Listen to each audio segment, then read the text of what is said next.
Welcome to the Tech Talks Daily Podcast, where you can learn and be inspired by real-world examples of how technology is transforming businesses and reshaping industries in a language everyone can understand. Here is your host, Neil C. Hughes. Welcome back to the Tech Talks Daily Podcast, where every day we're creating a more positive narrative around technology that you won't see on those dreaded 24-hour news channels. Alternatively, I share stories of how technology is bringing people together, and I have an inspirational story to share with you all today. Because Shila Nieves Burney is the founder of an Atlanta-based company called Zane Venture Fund, and she's attempting to reinvent the world of venture capitalism with and for the next generation of diverse entrepreneurs. But believe me when I say that is an inspirational story behind this company that honestly will stay with me for a long time. But I don't want to give away any spoilers in the intro. So buckle up and hold on tight so I can beam your ears all the way to a beach in Florida, where today's guest has very kindly took a break from her vacation to come and speak with us today. So let's not keep her waiting. Let's get her on the podcast now. So a massive warm welcome to the show. Can you tell the listeners a little about who you are and what you do? My name is Shila Nieves Burney, and I'm the founding and managing partner for Zane Venture Fund, a $25 million fund focused on investing in diverse entrepreneurs who are creating tech-enabled solutions in the Southeast and across the U.S. opportunistically. We also have Zane Access, our programmatic arm that supports the diverse entrepreneur ecosystem by providing access to not only resources, but diverse mentors and experts who are able to take them from beginning to end in the process of growing a company, including capital readiness. Excellent. And there's so many reasons I'm excited to get you on the podcast today, because you are an entrepreneur at your core, but also dedicated to reinventing the world of venture capitalism with and for the next generation of diverse entrepreneurs. But I'm curious, what inspired you to take this path? I feel there's got to be a story here. Once I began to research venture capital, I also saw the inequity between access to capital for diverse entrepreneurs. But on the flip side of that, diverse entrepreneurs, is particularly Black women were starting businesses. Black and Latinx women were starting businesses at record numbers, but they weren't afforded the same access to capital as their white male peers. And so, after spending that 7 months, getting this company to a $5 million letter of intent with the possibility of up to $100 million, by surely connecting with investors, I decided after a few weeks of due diligence and the investor decided to drop out of the deal and invest in hotels instead, that I needed to do something to solve this problem around inequities. And so while we were waiting for due diligence, my daughter and I were driving through our city in Atlanta, and we were impacted by gun violence. She was shot. She survived, but it was the most traumatic moment in our life.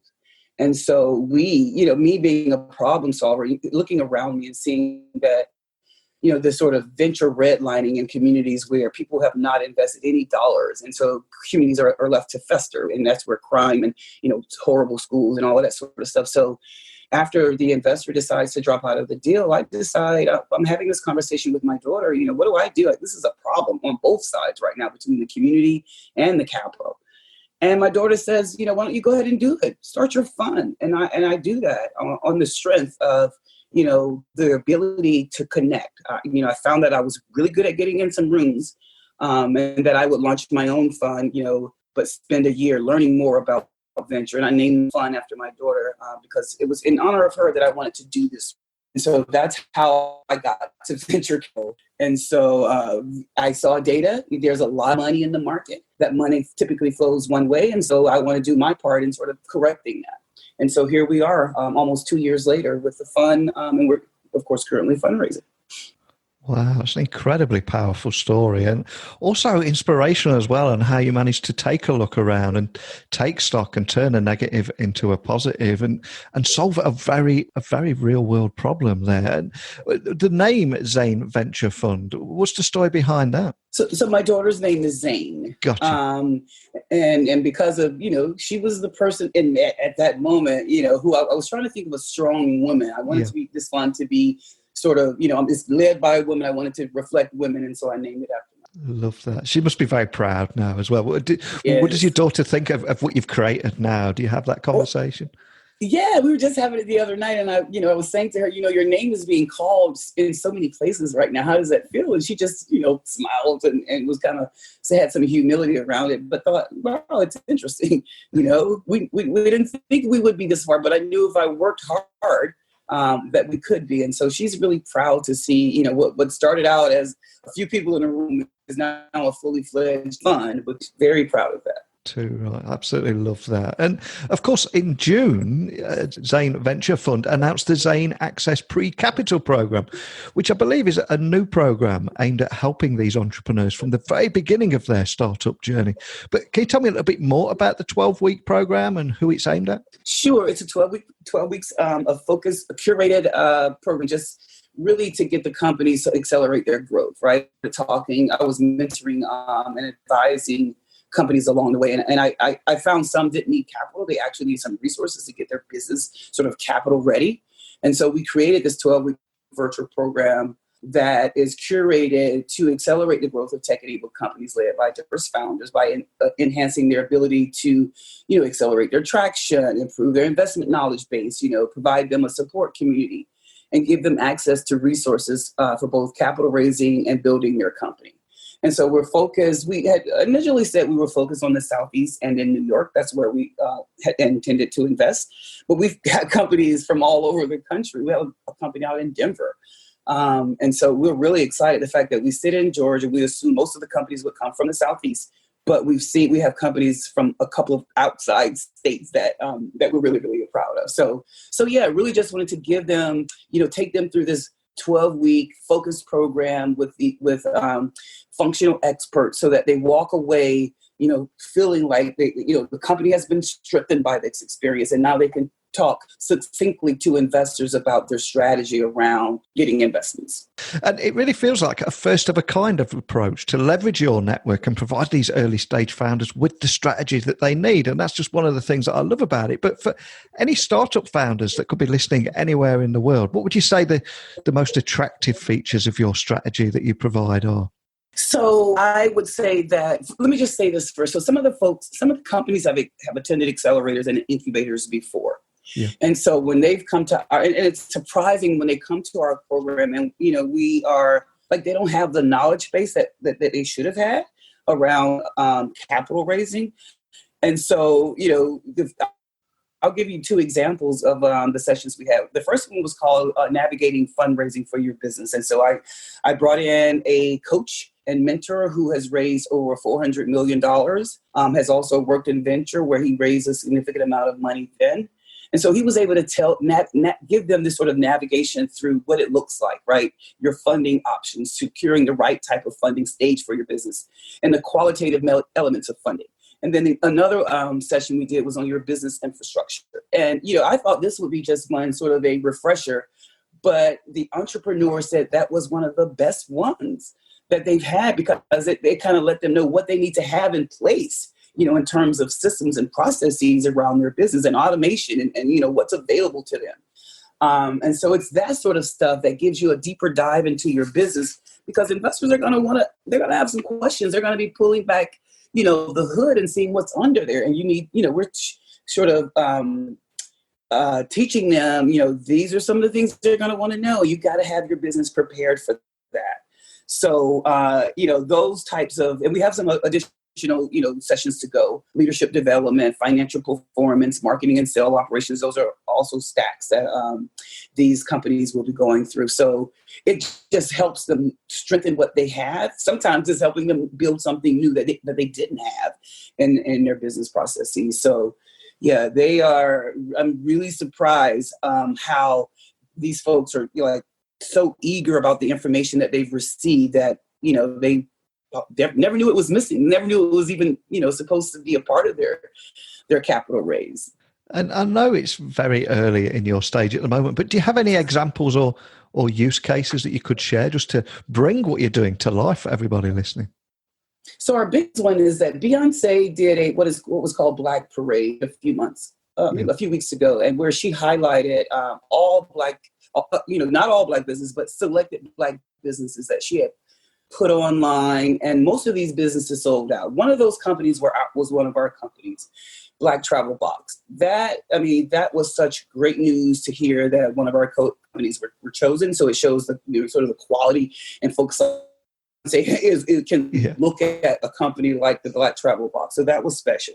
The other one is that we've had a company who just received a round of funding from a Southeast fund. She's received some capital just the last few weeks, and she had not had a close.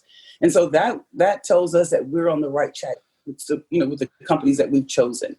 And so those are some of the earlier things that we've seen so far. And then, a lot of our companies are getting press because of, some of we have a company that they provide a subscription box for mental wellness.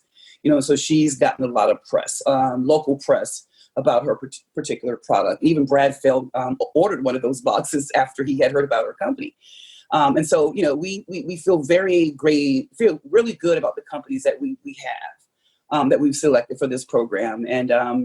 And we'll, be very proud of them at graduation when they get to tell their stories to the investors who participate.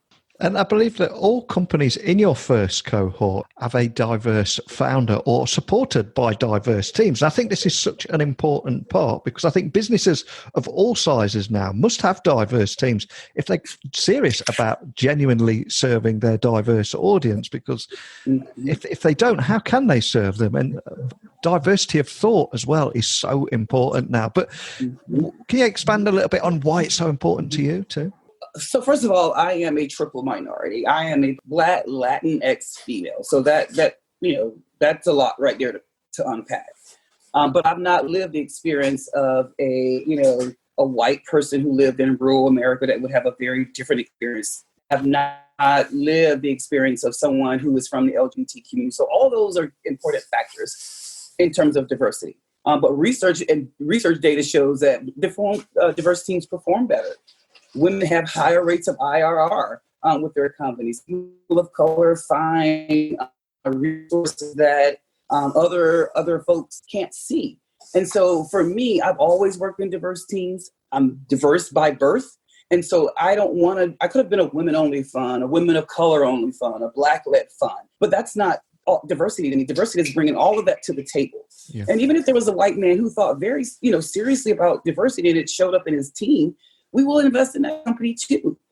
So, for us, it's more about not just the race, the gender, sexual orientation, but it's the lived experience, the educational background that I don't have. All of that is diversity. And to your point, diversity of thought just makes us a better team. It makes us a better society when we can have disparate voices around the table. And so I want to bring what I've been exposed to all of my career right into the work that I'm doing right now. So that's highly important to me. I was never in an only anything. I was the first Black Latina who was in a role, but even in that, it was still a diverse team. So I just want to bring what I've been exposed to right to the fund and to the Zane Access.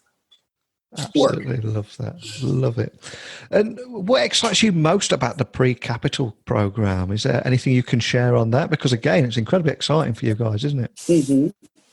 So I've always loved working with people who are attempting to solve a problem. To me, when you don't hear these folks talk about why they started their company, what they're looking to solve for, how they're going about doing it, and the fact that, the things that we have shown them so far through this program, the fact that they're excited to be in this program and they're looking for this, capital readiness, at the end of it, and to be able to start talking to investors. So I'm just excited about those who decided to come into our care. That's what's exciting to me. And for all those startup founders or early stage founders listening to this podcast today, what advice would you offer to them? Because obviously you've learned a lot on your own journey, but is there anything that you'd pass down there?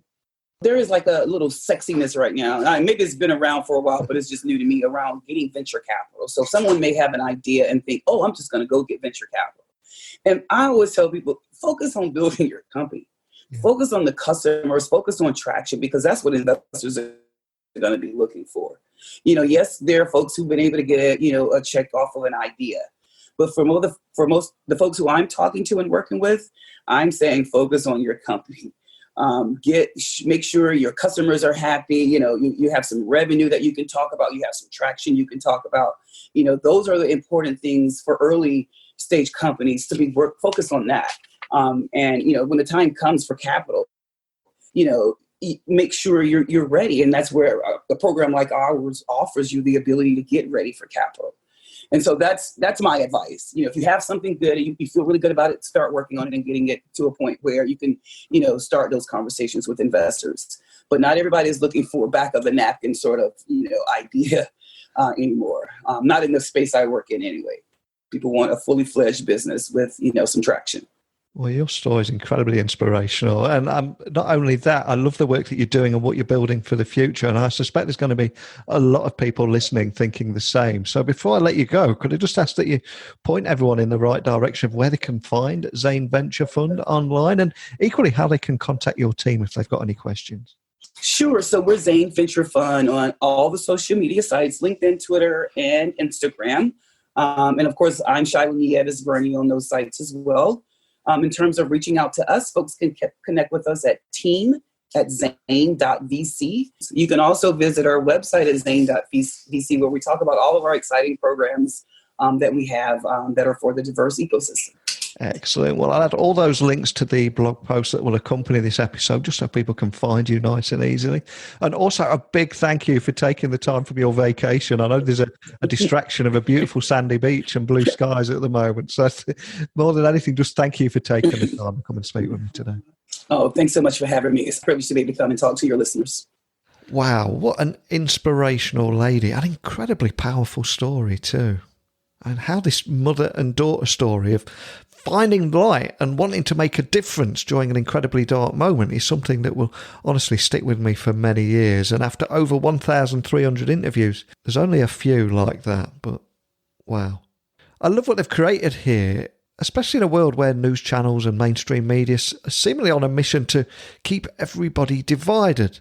And I think now more than ever, using technology to unite people, bring diversity of thought into one room and build a better world, that can only be a great thing, can't it? But please, over to you. Let me know your thoughts. Email me, techblogwriter@outlook.com, tweet me at Neil C. Hughes, or pop by my website, techblogwriter.co.uk. All this talk of sunny beaches in Florida is making me a little bit jealous, because I should be going to Santorini in September, but who knows if the flights will go ahead in these COVID times. So I wish Shyla the best vacation time possible. And as for you all, I will see you here, same time, same place tomorrow. We'll do it all again. So a big thank you for listening. And until next time, don't be a stranger. Thank you for listening to the Tech Talks Daily Podcast with Neil C. Hughes. Remember, technology works best when it brings people together.